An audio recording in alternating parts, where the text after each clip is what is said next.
C'est quoi les conseils que tu peux donner pour essayer d'apprendre un peu plus l'anglais à un Français? Déjà pour moi, si l'école n'était pas très utile, ça t'a pas beaucoup aidé, n'essaie pas de l'apprendre d'une De manière, la même voilà, manière. école, voilà. Essaie de vraiment passer par la practicalité. Comme pour moi, quand j'ai arrivé en France, oui, j'ai fait quelques cours avec, par exemple, l'Alliance française. J'ai eu des bases, Mhm. voilà, des bases solides, mais ça a duré un mois. Après ça, c'était en pratiquant, en Mhm. l'utilisant. Donc, il faut se mettre en situation, donc il faut chercher des situations où on C'est peut ça. utiliser. Où on a l'impression qu'on est en difficulté, mais en fait, ça va aider.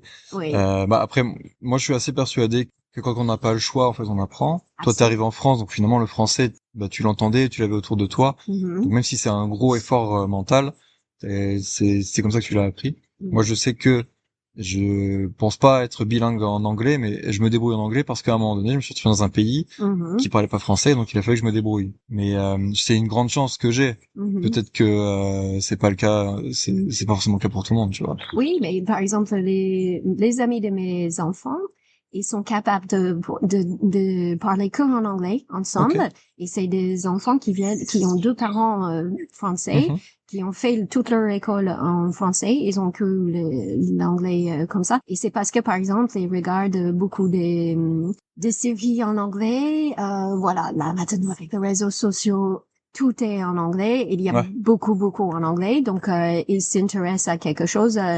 Voilà, l'informatique, je crois que c'est aujourd'hui quelque chose que moi j'ai pas eu quand j'ai appris par exemple Oui. l'espagnol ou le français. Ça existait pas à l'époque pour moi. Mais ce qui m'a aidé aussi beaucoup avec le français, c'est quand je regardais la télévision française et je mettais les sous-titres en français comme si c'était de quelqu'un malentendant. Et D'accord, en oui. lisant en même temps que je vois les images, l'action, de l'entendre, en fait, j'ai été stimulée dans tous les sens pour pouvoir assimiler beaucoup plus vite. Donc, ça m'a aidé beaucoup. Au moins pour, Ok.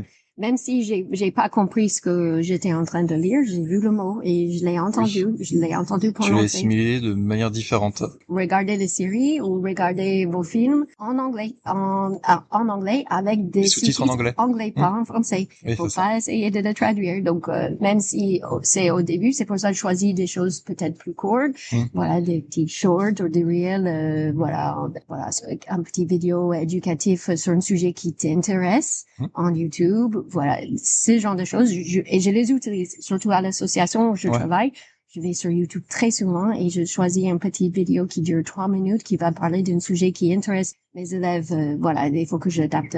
Littéralement, dès que c'est un sujet qui vraiment les intéresse, j'ai leur attention Hmm. et voilà. Et Qui vont forcément se concentrer pour le comprendre. voilà. Donc, Ok. c'est ça. Trouve quelque chose si c'est par la musique, si vous êtes quelqu'un de musical, écoutez de la musique, lisez votre, les paroles Les de la paroles, ouais. chanson en chantant et en lisant et vous allez comprendre de plus en plus facile Hmm. et c'est comme ça que ça arrive. Mais voilà, la meilleure façon, c'est toujours de partir dans un pays Oui, où ils parlent forcément. anglais, et voilà, Ah passer oui. un peu de temps.